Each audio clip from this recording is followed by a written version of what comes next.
And welcome back to the morning show, 7:25. Time for part 2 of our Wise Guys segment. Matt Sellen is back, and today we're talking about bubbles, and you see you can make this at home pretty easily, right? Oh, this is really simple to do at home. In fact, you should do it because it's good, clean fun. You just get soapy. Waka waka. You're pretty smart. Right, so you want to have maybe 1 part of dish soap, and I use, Dawn, but it could be just about anything. I don't think it really matters too much.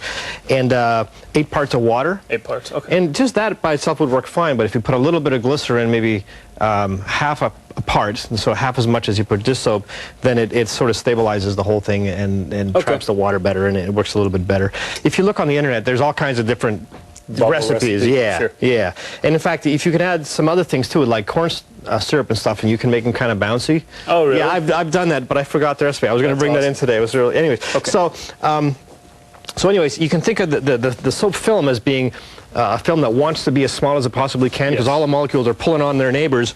That's why when you put in an interesting shape like this, you end up with this funny curved saddle shape looking thing, because that's the mathematically smallest surface area for that particular surface that you could possibly have. And so this thing knows math. When we go like that. And I'll show you something else that's kind of interesting here. If I just take a straw, let's get the straw, and I just have some soap solution in this little pipe. Sure. If I just blow it through it, make some big bubbles.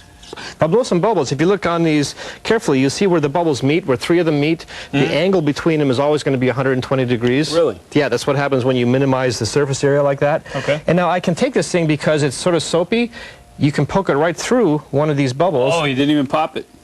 You're blowing bubbles inside the bubble? That's pretty cool. So I'll make one big, and now I can blow bubbles inside this one.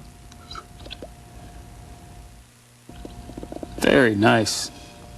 Now, how come you can do that? Well, it's because the reason a bubble pops is that you get some sort of impurities or some crud that breaks up the surface tension. Like that. Well, that it just kind of evaporates eventually. But if whatever you poke in there has soapy stuff all over it, then it can't really tell the difference. So I can even use my finger. If I get it all soapy, I can stick my finger right in there without the thing breaking. So that's pretty cool. Very cool. You can also make great big bubbles. All right, we have about a minute or so left. Okay, so you can, now this may or may not work so good, but what I tied this string together last night, and so you can see it's like a big loop. It is. And if I dip this thing in the solution, and then I pull it out, you'll see that the bubble sort of forms between the string. We'll try that again.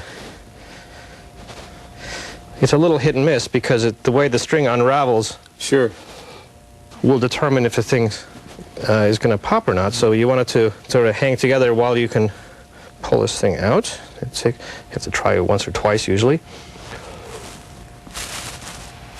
Oops. I was going to hold the bottom for you there. Right. Well, I don't want to swing it around, but the best way to do this actually is to dump it in and then go like this, and you can get a pretty big bubble. It's a great outside thing. Okay. Good deal for the weekend. All right, we're about out of time. Any last bit of bubble information we need to know? Oh, well, we're going to blow bubbles with hydrogen gas next week, and we're going to blow them up. Oh, that's even better. That's even better. All right, Matt, thank you very much. Welcome back. And if you want to see a rebroadcast of this, you can go on IllinoisHomepage.net. Look under the morning show. Look for Matt's link, wiseguy.net. He'll have all the stuff up there. Plus the bubble recipe, 8 parts water, 1 part soap. We'll be back with more of the morning show right after this bubbly commercial. God, look at that thing go. Weather on the 3s is brought to you by First Bank.